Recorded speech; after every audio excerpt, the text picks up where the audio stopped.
Great way to kick off the week in this stretch drive. We're going to catch up with our buddy Jonesy, Keith Jones from the Philadelphia Flyers, President of Hockey Operations, as we bring you into 100% Hockey with Millard and Shannon. I can't get a handle on things in the National Hockey League. And then on the heels of the Vegas decision, the New York Islanders double down and make a coaching change, John, with 4 games remaining. That's unprecedented. That breaks new ground. Well, not really. I mean, Lou has done it before when he was with the Devils. With 4 games left? I actually, well, I mean, I thought it was 6 or 8. Well, he's done it twice. I think one with 10 and one with 6, maybe. But 4 is like, wow. Pete DeBoer's in, Patrick Waugh's out. And I'm happy for Pete. And not only that, got a pretty good lengthy contract, which is, smart. Also keeps him away from other teams in the summertime, which is smart by the Islanders. Here's the question you have to ask is what kind of pressure was Matthew Darche under to make the playoffs this year? Because as I read the tea leaves, I wonder how much pressure there really was. When you dismiss the coach that was the incumbent, you're getting rid of almost a bulletproof vest that keeps you protected until you make that change. Boy, this is awfully early. So you have to wonder what happened. Did something happen behind the scenes between Darche and Patrick?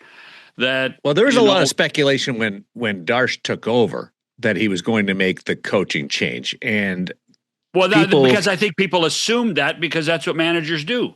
But you should never do that. You should never make the change because again, it goes back to it's a level of insulation before you're actually on the firing line. In a way, he did wait a year. 78 games. Yeah. When you think about it. I mean, I shouldn't be laughing because I hate when people lose their jobs. Mind you, Patrick's getting paid next year and he's going to be paid a pretty penny. But you do have to wonder what was the tipping point. I know the team hasn't played well of late. Lost 4 in a row. And you've got this gap in the schedule that's very unusual at this time of the year. They don't play for 4 days. Right.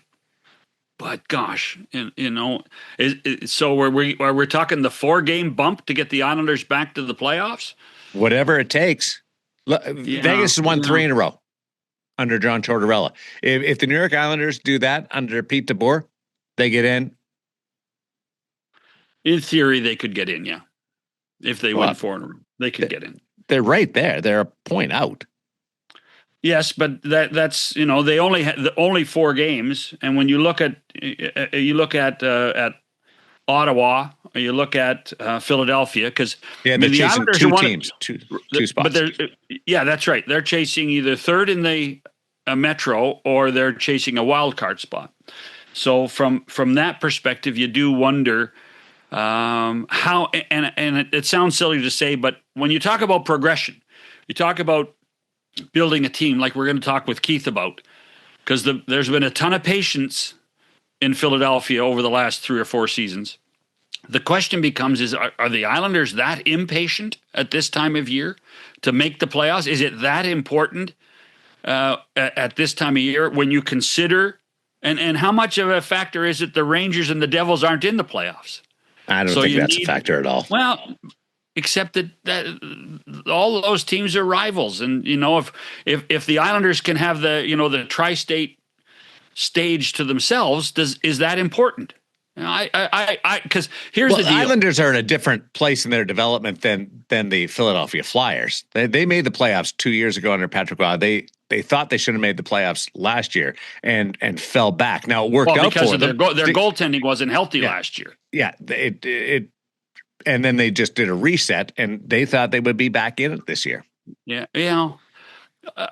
but I wonder what kind of sell job Darch had to do to ownership, to Scott Malkin, John Ledecky, John Collins, to say, I really need to make this change now.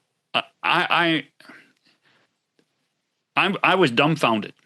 As I said, happy for Pete, but dumbfounded that it happens now. You couldn't get this thing turned around for the last 4 games with Patrick Waugh, and they've lost 4 in a row. They must see it slipping away. But then you take the. I mean, they had no leverage in signing Pete DeBoer. That's why Pete DeBoer got a 4-year deal in the end. 4 games plus 4 years. Wow. Does this year count as one of the years? No. It'd be great. No. Get your salary. I know. It's like burning off a year of the entry level deal. Yeah. Okay. Last time Pete was called an entry level coach was 1978. So you've got Columbus, Detroit, Islanders, Ottawa, Philadelphia. 5 teams there. You're ruling out Washington after the debacle at the Garden yesterday? Yeah. 5 teams. 2 get in. Who are the 2 that get in that Eastern Conference race? Detroit is just wringing their hands right now. Columbus is like, I thought we had this thing. Islanders just made a coaching change. Philadelphia is probably ahead of where they expected. And Ottawa can't breathe. If you look at their schedules, they are all so intertwined. Yes. Ottawa plays the Islanders. Ottawa, and then the Islanders play Carolina later on. And they only have the 4 games that we talked about. Detroit plays Columbus, Philly. Detroit. A weird one? Wow. Philadelphia is in Winnipeg in this final stretch. It's odd that there's a conference crossover this time of the year. It is strange. But could it all come down to the Ottawa Senators playing the Toronto Maple Leafs in their last game of the regular season? And Ottawa's been so good against Toronto, and that would be the opportunity for the Leafs might be the most important game of the year for the Leafs. Salvage their season. As bad as it's been, salvage their season. We'll get to the Western Conference side after we connect with Keith Jones, and we just recorded this. Can I say something? Porter Martone, great story. Yes. It's a great story. But I watched the Flyers rookie that just came in off of his college season in Michigan State. Yeah, he played how many games at Michigan State? Seriously, how many games did he play? 35. So this guy had played almost 150 in the Canadian Hockey League, and we're giving him credit for the last 35. All I heard yesterday, Michigan State this, Michigan State that. He played 3 full. It's his most recent team. That's where he signed. He joined the team out of. But give credit to development. Give credit to what the OHL did for this kid. He was drafted out of the OHL, out of the Steelheads. He played Mississauga and Brampton, the Steelheads. But give credit to the development of Canadian Hockey League players. And I just hope that doesn't get lost in all of this. Sure, he played a nice lighter schedule at Michigan State where he played on weekends and got to be able to work out on weekdays and got bigger. But please give the CHL some credit somewhere in the development of these players. Because I think we're going to see a ton more of this, particularly if the NHL doesn't allow first-round draft picks to go to the AHL. I think we're going to see a ton of players, high-level players like Gavin McKenna, go and play a handful of games by comparison in the NCAA, and then we're going to give Penn State credit. Then we're going to give Michigan State credit. Then we're going to give Michigan credit. I don't have a problem with college hockey. I love college hockey. I love going to the Frozen Four. But please, player development is more than one season. Player development is 4 or 5 seasons. Player development begins in Canada at the midget or the bantam level, but really at the junior level across all three leagues, they deserve a heck of a lot more credit than they've been given to recently. How's that? Was that my soapbox? Was that good? No, I just you're using old lingo there with midget and bantam. U17, U15. Don't go there. If the rules do happen and they were in place this year where teams could send a player to the American Hockey League, Martone might have taken a different path in that. You think? I don't know. Hey, Keith Jones is a college kid. He played at Western Michigan. So it'll be interesting to see what he says about that. Are you coming to the Frozen Four in Vegas? I wasn't invited. I thought you said you loved the Frozen Four. You love going to the Frozen Four. I've been to 3 or 4. I love it. It's just like what's that? Were you invited to those, or did you just show up? Because you can just show up here. The drive is a little longer. But it's beautiful. I'm sure. The American Plains and the Rocky Mountains. And then you can go Route 66 on the end. I probably could. Maybe if McPhee has room at the house, I can go and stay at George's place. We just recorded with Keith Jones. I just jumped right into it. Just so when we come back, you're going to join us in conversation. I just was so excited to talk to Jonesy. I didn't let you know that we were going. And Jonesy and I just took off on you. I apologize. Well, I was actually doing other work too. So I was booking guests for the rest of the week. Keith Jones from the Philadelphia Flyers coming up on a big day there. Team Picture Day. We continue on 100% Hockey. Why don't we have a team picture? A 100% Hockey with Millard and Shannon. Smile. I'm not having a team picture. NHL TV is now on DAZN. Hockey lives here. Here we go. Watch every game from every team. The best players in the world. And the coldest plays on ice. Watch up to 4 games at once for the ultimate NHL experience. Sign up now at DAZN. It's Team Picture Day for you. A lot of excitement, a lot of youth around it. It's got to have a different vibe than some of the veteran teams, or are you just trying to get through a team picture? Yeah, that's a great point. We do have a lot of young players that are really having a major influence on our team right now. So I'm sure they're pretty excited about it too. Their first opportunity to be involved in a team picture. And when you're in the picture, it's usually a pretty good sign this time of year for a young kid that's trying to break through into the NHL. Now, are you're part of the group that has to decide who's in, who's out, who's where? Yeah, it's pretty much everybody that's on the roster right now. So it's crowded. It's crowded. We've got a lot of we have a lot of options, which is a good thing, and a lot of good guys around right now, including Garrett Wilson.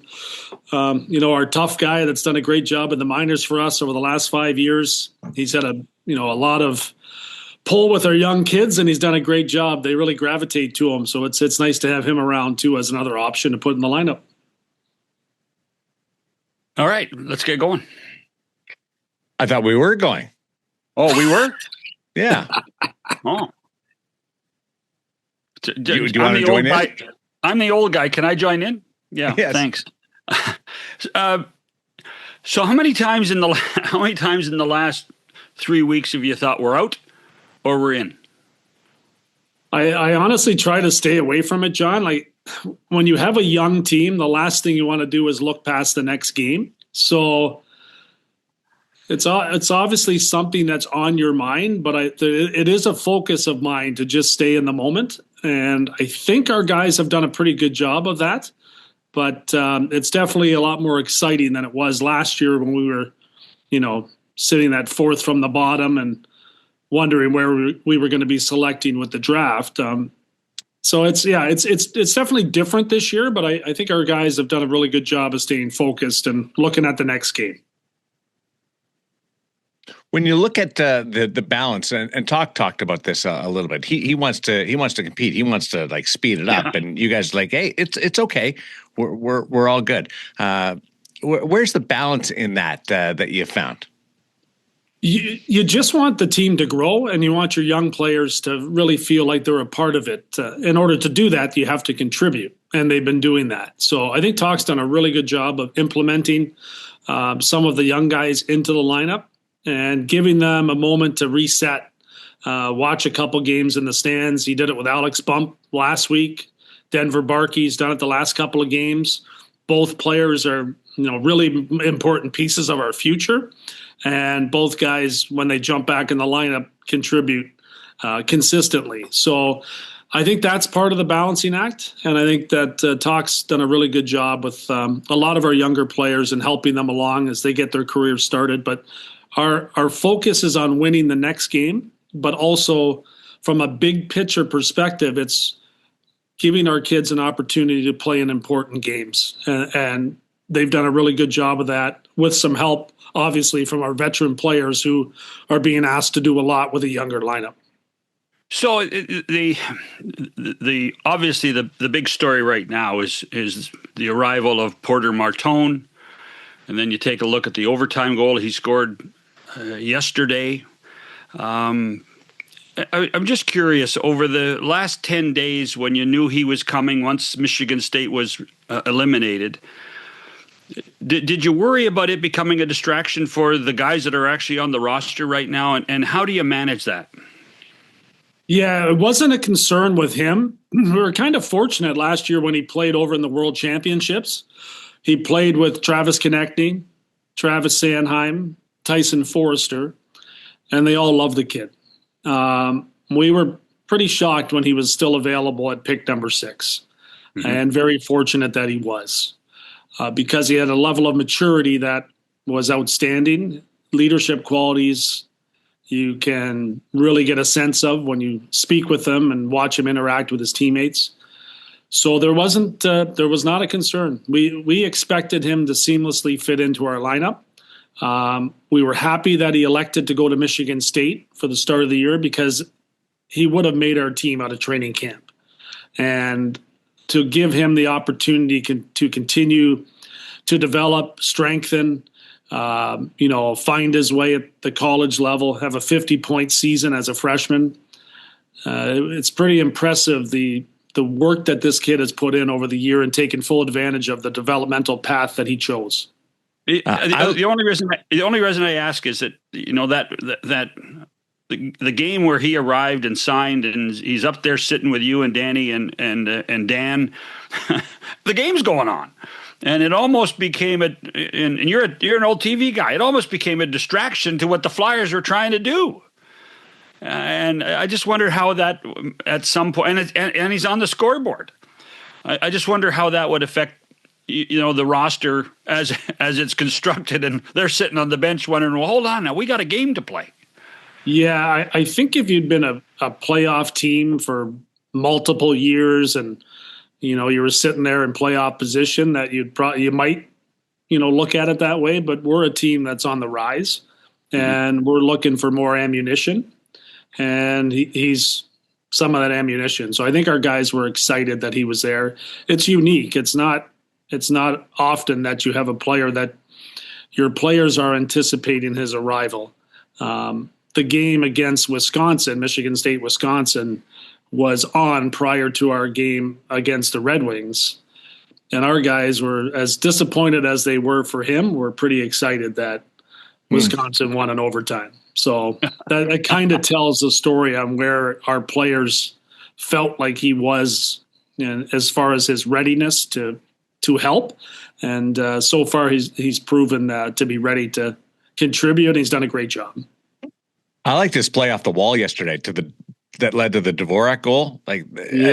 His goal itself was nice, but that play was next level for a guy 5 games into his career. Yeah, the hand-eye coordination, the way he reads offense, the way he creates offense it's pretty special. So it's great. Like we're really excited about it, and we need him. So we've got a lot of guys that are really starting to fall into place in our lineup, and that's pretty exciting for us. So here's a hypothetical. If he had been drafted in this draft, the 26th draft, and you got him, with the new rules in the CBA, he might have gone and played in Lehigh Valley. Yeah. Would you have preferred that? No, I'd probably prefer college. Oh yes, that's that NCAA guy in you. You know, that's what. Yeah, and it's you know what it is for me, John. It's the time between games and the ability to work out during the week and gain strength. I was 165 pounds when I went to Western Michigan my freshman year, and never lifted a weight in my life. And 4 years later, I was ready to play in the NHL. Like there is a lot to say about, you know, that type of. That way. I think I really appreciate what Michigan State did for Porter, and I think that I would highly recommend it for other players that we have. You know, stay in the CHL as long as you want and can. It's a great league. And then to have another stepping stone like the NCAA, I think it really comes in handy. Can you narrow down the switch that's flipped since the Olympic break in your team? We've been much better defensively. We've done a really good job of kind of limiting the quality opportunities that we were giving up. There was an adjustment made by the coaching staff that I think has, you know, contributed to that part of our game improving. And we've got 2 goalies going now. Sam Erson's done a really good job since the break of rediscovering his game and has come up with some really strong performances for us. In doing that, he's given Dan Vladar a chance to catch his breath once in a while. And I think both guys as a tandem have been a really big part of our, you know, our recent success. And hopefully that continues. Boy, Vladar has been solid, hasn't he? He's carried the load, and he makes the game look simple. Yeah, and he's just such a quality person too. Like, so good in the room, such a positive guy. You know, Danny did a great job in getting him signed as a free agent, and, you know, a couple of years here with us, and then hopefully, you know, a lot more after that. But that was a really important pickup for us during the off season. And that's something that kind of goes under the radar here. There was some really good maneuvering by Danny in the off season that has helped us become a better team. Trevor Zegras has done an outstanding job since coming over from Anaheim. That's been a big part of it. And Christian Dvorak's really filled a hole that we desperately needed help at the center ice position. He's been outstanding this year too. Zegras, what were your expectations from what you knew of him before, and what have you seen of him as a Flyer? Yeah, he's been really good. I mean, I think that this is what we had hoped for. This is what we saw in Trevor going back 3 seasons ago, and felt like injuries kind of contributed to some of the issues that he had in creating offense in Anaheim. Also kind of being pushed down the lineup a little bit there. There was a lot of factors that made us think that it was a distressed asset that had potential to really find his game in the right environment. And I think that he and Rick Tocchet connected right from the start. And I think that's had a really, you know, important part or role to play in our team as well. And Trevor's done a really good job. He's found chemistry recently with Owen Tippett, who's had an outstanding season. And Owen makes the opposition think a lot when he's on the ice because of his speed. And I think that's opened up more opportunities for Trevor to create offense playing center more recently in the last month or so. And I don't care about the numbers, but I think Zegras is the best shootout player in the league. There's no doubt about that, John. It's comforting to know. I don't watch shootouts, so hold on. What do you turn your back? I leave. I leave and walk down the hallway for shootouts. I don't watch them. I don't want my emotions to be determined by a shootout. Let's put it that way. But I listen to the crowd, and they seem to cheer a lot after they announce his name. So that's good news. I do see the highlights of it, but I don't see it live. I can promise you that. So what do you do on road games if you're not there? I'll just walk down the hall. Really? No, I'm there. I'm there. I don't there. miss many games. Okay. And if it was, I wouldn't watch. I would change the channel. Like Dean Evison when he was coaching, he would just look down. He wouldn't even on the bench. He wouldn't even watch. Yeah. Really?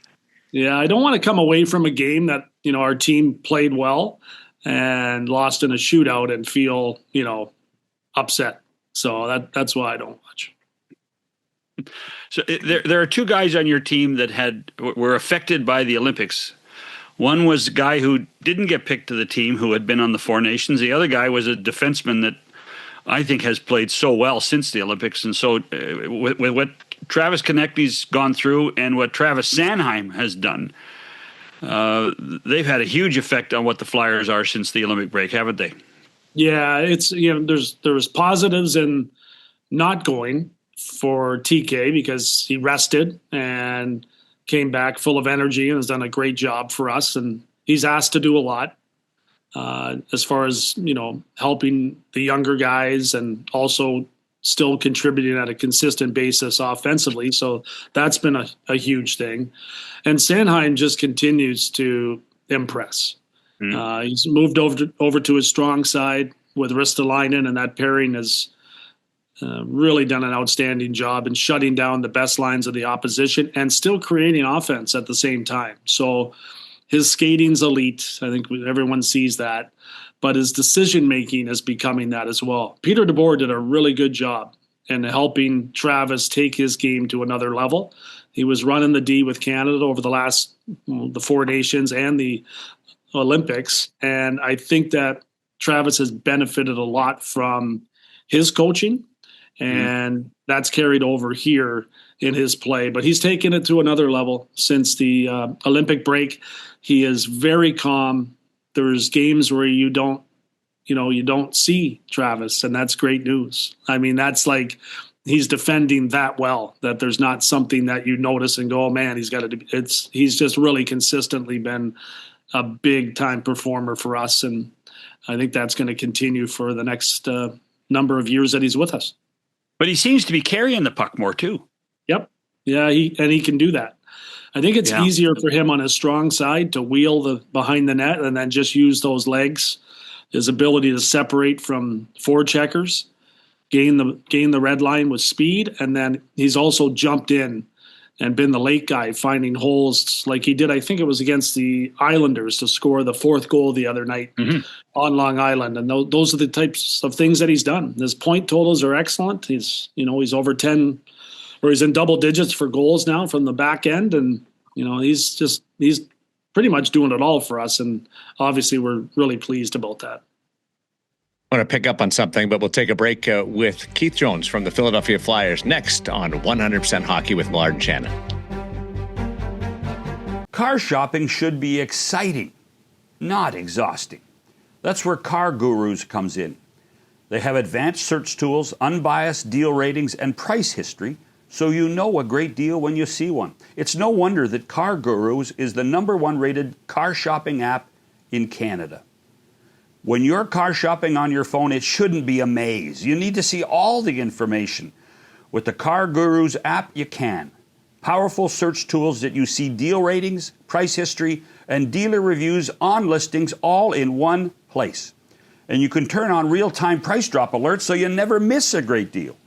Car Gurus connects you with trusted dealerships when you're ready, ensuring a transparent, hassle-free buying process. Buy your next car today at cargurus.ca. Make sure your deal is the best deal. That's cargurus.ca. cargurus.ca. Pull on the Travis and Pete thread. Was it something skill-wise, or was it more the mental part of the game that you could pick up on from the Olympics? I think it's part of the mental side of it, but the skills involved as well. Like just little tidbits on, where he wants the puck moved, how he wants players to defend. I think there's a lot there. Like I think the Islanders, have a good coach coming in, Peter. And I think that, we caught a little bit of a benefit of him as well. So there's there's little things that Travis is just doing really well right now. And obviously the credit goes to him, to Travis. But there is some other credit around. And a lot of times it can be as simple as the players you play with too. Like if you're looking at some of those elite Canadian defensemen and Travis is part of that group, I think there's got to be a real confidence that comes out of that you say, well, I belong with these guys. And he does. So it's good to have a defenseman like that for us that can play, anywhere from 25 to 30 minutes a night and do a great job defensively, but also be a threat on the offensive side of things. As a guy who has been around the game as long as you have and watched the Americans win the gold medal, have you noticed an Olympic bump, an interest in the game since the gold medal game between Canada and the United States? I think there is. I think, for us, I think the increased interest in the team is more based on our team performing well and staying in the race. But just up the road in Newark, you can see a real bump there with the way that Jack Hughes has played since the Olympics, but the way he performed at the Olympics. I think there's a lot of people in this country that watch that and have a great appreciation for some of the star players that, the U.S. has produced. And Hughes has a flair, for the big moment. So we're going to try to limit those moments tomorrow night when we play against him, but there's no doubt that he's energized the U.S. market. Expectations. Have they moved since the Olympic break? Since you're I think naturally it would, because we had such a swoon in January. Like that was not expected. The way I think January 12th we were in a playoff spot from what somebody mentioned yesterday, and then we just took a dive that I did not foresee, and just could not get back on track. But over the season as a whole, with the exception of that 1 month period, we've been a pretty competitive team.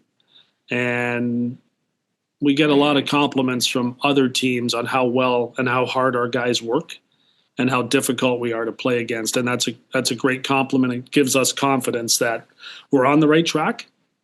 Where that is, I'm not 100% sure, but I'm really happy the way our guys have come together and are playing like a team. So you can do great things when you have team chemistry and you have a team that wants to do well together, and that's something that's been impressive.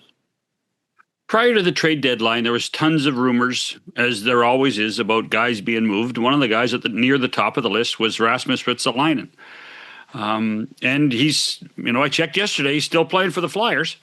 How do you manage, from the executive suite, you and Danny, how do you manage the stories, the fact that he's still there, the fact that you still love him, and yet he could have been gone at the deadline? Yeah, it's number one with the player, it's conversations. He's well informed on how much we think of him. The conversation going into the trade deadline is he would not be traded unless the value was extremely high. It was the same conversation we had with Scott Laughton, who was a very popular player in our locker room and a leader on this team. We dipped a lot after Scott Laughton left last year. I know he didn't have the immediate effect in Toronto that they hoped, but that was a big loss for us. And it was a hole that we had a tough time filling in the latter part of that season, and a big reason why we dropped to fourth from the bottom. Risto is an outstanding player. He has attributes that every team in the league wants. I don't think that they realized how much we love Risto. So if you were going to get Ristolainen, you were going to pay a heavy price, and for good reason. So always been a big fan of his. He is underrated in the things that he does. And his teammates are really happy that he's around because he hits, he shoots the puck, he defends well, and he is on our team, a top pairing defenseman.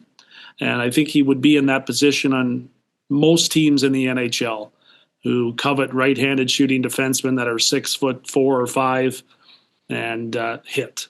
So yeah, we're excited that he's still here, and really appreciate the way that he's handled things on his end as well.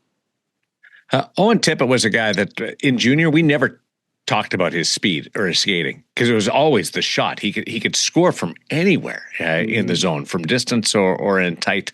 I've been impressed with how he's developed as an all-around player. Where do you point to that coming together? It's another, in my eyes, a situation where Rick Tocchet really meshed with Owen Tippett. Owen's done the work. Owen works extremely hard in the offseason on his game. But he and Tocchet have a really good relationship. And Owen trusts Toc, and I think that's important to Owen. He has played extremely well this year. He is a highlight reel on many nights, but the fear that he puts in the opposition, because not many guys in this league can, accelerate past you and make you look bad. And Owen has the moves to go along with the speed.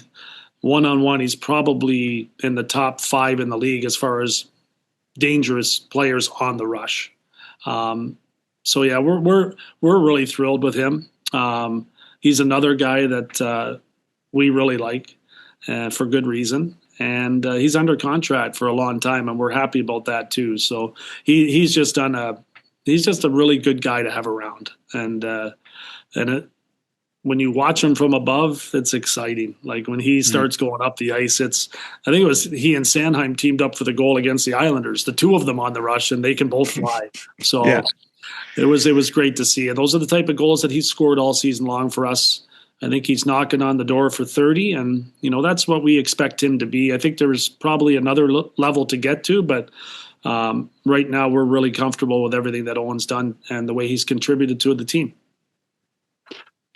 Is this job as the president of hockey what you expected it to be?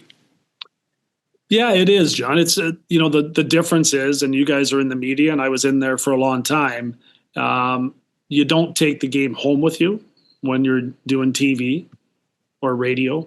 You do the game. As long as you didn't say something ridiculous, you go home and you move on to the next one. Yeah. And it's fun. That job is one of the best jobs in the world as far as I'm concerned, to be involved and do games and all the fun that comes with that. But you don't take it home with you. This is with you all the time, and the wins and losses, have different emotions. But I think the most important thing is just staying focused from a big picture perspective on where you want this team to be over the coming years, not tomorrow, not a week later, but months and years later after that. And I think Danny and I, work together extremely well. We have a really good boss in Dan Hilferty that's taught us a lot, and we're not alone. So we might be in high-ranking positions, but we have a lot of help, and that's really the most important thing, is the teamwork that goes into trying to get this right. And we're going to continue to slug away at it and have fun doing it as well. So it's a lot more fun when you win, though. Yeah. Is patience the one aspect that you've had to work on more than anything? Yeah, we all want instant results, and that's the world that we live in. So, it's that is the toughest part. We want our fans to go home happy every day. I was a fan. I was a fan of the Toronto Maple Leafs as a kid. I was a fan until I was 20 years old, and I was a real negative fan. I set myself up perfectly as a fan, because if the team lost, so if you had a podcast in Toronto, you'd be one of those guys that they're bitching about, right? Yeah, I would be that guy. I would. There's no doubt. It's a perfect world, right? If you're a negative fan, if the team loses, okay, I was right. If the team wins, you're like, yes, here's my team. You can't lose. So I'd love being a negative fan. My dad would get mad at me all the time. So that fits in perfectly in the city that we're in, because that's the way it is. If somebody from the outside, makes a comment about one of our players, our most negative fan about us will attack that fan for attacking his team.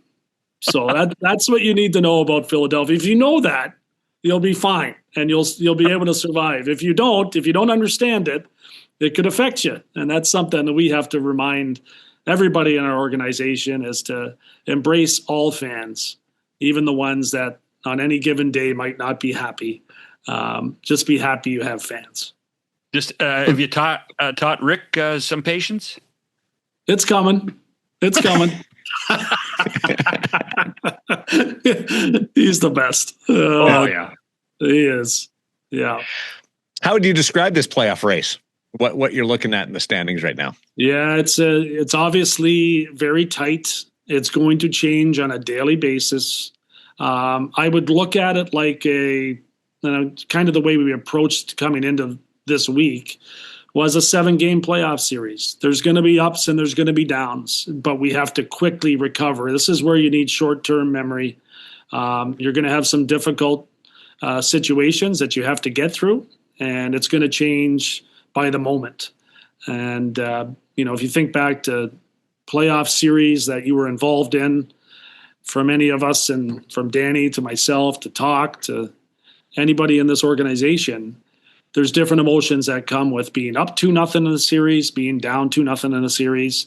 And I don't know where this next 10 days goes, but it's going to feel like a playoff series. And we just have to stay focused and stay, really deeply concentrated on the next game, and not to worry about the one that just happened. So we put ourselves in a decent position, but we're going to continue to learn, grow, and allow our young guys to play in these situations. We're not going to, tighten up and try to change, the opportunities our kids have been given. We're going to give it to them, and we're going to see where it goes. Have you leaned into the excitement, or are you trying to hold back just in case you don't get in? Yeah, no, I'm never excited in that way. Like you're always looking at, you're always looking from above and trying to stay away from being too close to the trees. So you're just kind of looking at what you can control and how you can help the guys get through on a day-to-day basis. So that doesn't sound fun, Jonesy. No, I want it's to have not. fun. It's not. Yeah, it's not. There's not.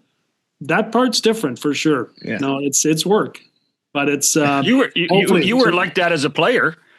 No, I wasn't, and I was one of the worst as a player. I was early on in my career, I was a coach killer. I luckily I matured, John, because it took me a little while. I was not a quick learner, but I did things as a young player that I shake my head at today. And when players in our organization start doing that stuff, I've been there. I know it. I did it.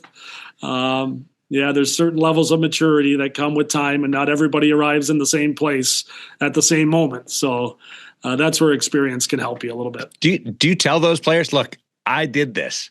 It's not going to work out well, or do you keep that private? No, you have conversations with the guys all the time, and you try to find the most appropriate time to do that. And your number one goal is always to try to help them and make them better. And that's your responsibility. No matter where you're at in this organization, what your role is, your information, what you've done in your career, just what you've done in life. You don't have to be someone that played hockey or played in the NHL, but there's different ways that you can contribute. And we want to use all the resources we have, whether it's Patrick Sharp, John LeClaire. We have a long list of guys that are there to help our young players. And so far it's starting to show some pretty decent results. And that's what we hope continues. I believe that it will. I got to tell you, with our background in broadcasting, that one of the things I used to love was going to dinner the night before.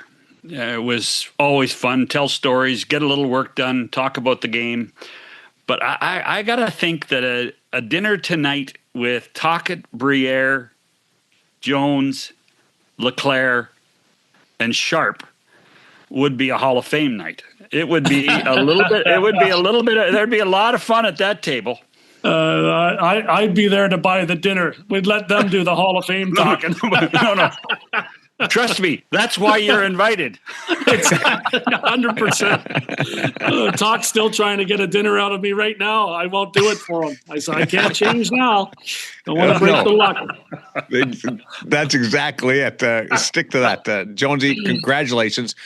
I don't care how it turns out. This has been fun to watch, and got to consider it a success from the outside. You talk about you don't though. care how it turns out. You want the Flyers to be in the playoffs. Come on. I want them to be in the playoffs, but this has been fun to watch, and I think slightly ahead of schedule. So I think it's great to look at from the outside, and I would like to see it in, but we're happy for you. Appreciate it, guys. It's always good to catch up with you both. Now go smile. Yep. I can't right now. Picture date. Picture date. See you guys. Thank you so much. Take care. Bye, Jonesy. Yeah. Take care, guys. Bye-bye. See you, pal. With the NHL app, you can listen to every NHL game right from your phone. And with home and away broadcast feeds, you choose your way to listen. And he scores! Whether you're at work, at the gym, or stuck in traffic, the NHL app puts you right in the action all season long. Every team, every game, everywhere you go. Download the NHL app and never miss a moment. Isn't that funny that he doesn't watch shootouts? Yeah. Goes in the hall. I've never heard that before. I know there's coaches that won't watch. They'll just put in their players and stuff, but never heard of management doing that. And I think it's a good philosophy in the sense of don't let it play by your goaltender or your skater to influence how you think about the game. Well, I mean, he's not playing. No. So I think it also explains, as we talked about with Keith later on, as a player, he was an emotional guy. And this is a way how he's able to manage his emotions, even when he's a president of hockey operations. I did find it interesting. So, did you find it interesting or odd? Yes, I found it interesting. I found it odd. But that's. Everybody has to find a way to get through things. We all choose how we watch things and how we do things. There's certain movies I won't watch. It really does, like a lot of teams, maybe more so in Philadelphia, come down to goaltending. They got a lot of great pieces in place, a lot of kids coming up, a lot of great prospects, but the two goaltenders in place right now have to be better. Samuel Anderson has to be better. Millard has been really good, though. Mm-hmm. Daren, he has been the backbone. He's one of those guys that when they signed him, I think we wondered, well, hey, he was a lifetime backup when you consider what he was in Boston and what he was in Calgary. He wasn't supposed to be what he is right now in Philadelphia. Right. And he has taken that and run with it, and good for him. It's been a big part of the success of the hockey club. And I'll be honest. I was not a Trevor Zegras fan in Anaheim for a lot of reasons, other than I think that he was overhyped by external people, and I think the league exploited Trevor Zegras for the goals and the fanciness of the way he played. But this guy has turned a corner, and there is some irony to a guy like Rick Tocchet, who was one of the toughest North-South guys, has been able to convert Trevor Zegras into a much more accountable player. Maybe that's the only way it was ever going to happen. If you get a top 10 guy in penalty minutes, North-South, be able to do it. Yeah, perhaps. Hey, before we go, we should just wish our pal Scott Oak well. Mm-hmm. He announced on late Saturday night, that this year will be his final year at Hockey Night in Canada. And Scott has has been a great broadcaster for the CBC and for Rogers over the years, and did a great job in being a great voice for Hockey Night over the last 3 decades. What a professional, and one of the funniest people. And people doesn't get a chance to show that humor often. Not as much. Yeah, not as much. We're going to talk to him later. Funny dude. We're going to talk to him later in the week. So I love that. What are you making of the Pacific Division and the Western Conference? Now, 1 point as we start the week between first and third in the Pacific. Well, tighten up. Anaheim's fallen back. Vegas has jumped up, and Edmonton stayed right in the middle. And, can San Jose continue to win more than they lose? They have been remarkable. They've won a lot of 1-goal games, late 1-goal games, but I'm not sure that's a model for success. And by the way, do not, in wild card world, do not rule out the St. Louis Blues. No, right there, they are tied with Winnipeg. 3 points back right now. And they were impressive against Colorado last night. They really were. They played a really solid game, and their number one goaltender, Joel Hofer, he's the real deal. He's done a magnificent job for them as well. Amazing when the pressure drops off, how some teams can play better. You mean like the Rangers? Well, yeah, that's a great example. Like the Winnipeg Jets. I don't see the pressure dropping off there. I mean, I think that they realize that they still have a chance, but they have to put the pedal to the metal for they the were rest out of it, season. And then they started playing better. They were 11 points out at one point. 11 points out. I still think it's Nashville's position to win. I think that you like them over LA? I do. LA.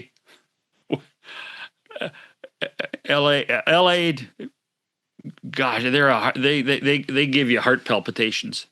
When that 7-6 game against the Maple Leafs Saturday night was, I mean, if they'd played another 10 minutes, we might see 5 more goals. It's crazy. Sit would have been getting a call from somebody. Hey, Daryl, somebody's got 8 points. Yeah. Well, I don't know which team it would have been on either. Well, and I wouldn't rule out either team to try to find some way, some magic. Again, good for the Maple Leafs to try hard. They're under trying circumstances. Actually, it's probably good that they're out of town in so many ways. It's probably been good they've been out of town with all this stuff going on. All right, you got your arms crossed there. Yeah. Okay, just relax. Drop the shoulders. Drop the shoulders a little bit. Yeah. Okay. Yeah. Now smile. Smile. I am. That's our team picture. We just did our team picture. Oh, is that it? Eh? That's our screen grab. Oh my team God. picture. We're going to put that out. No, we're not. Yeah. Circa 2026. 100% hockey with Millard and Shannon. We'll Photoshop Huey in there somewhere. Hugh McClarity, our producer. He doesn't get enough face time. Why do you keep him hidden? You don't want people to scoop him up? Listen, I don't make any rules here. So if I got him to jump in right now, you'd be okay with it? Sure. Hugh. He's lying to you, Daren. He's lying to you. The voice of God. You've intimidated him. He won't even come in. We can't reveal his identity. We'll talk to you next time. It's the Wizard of Oz. On behalf of Hugh, we'll talk to you next time on 100% Hockey with Millard Shannon. Give us a thumbs up.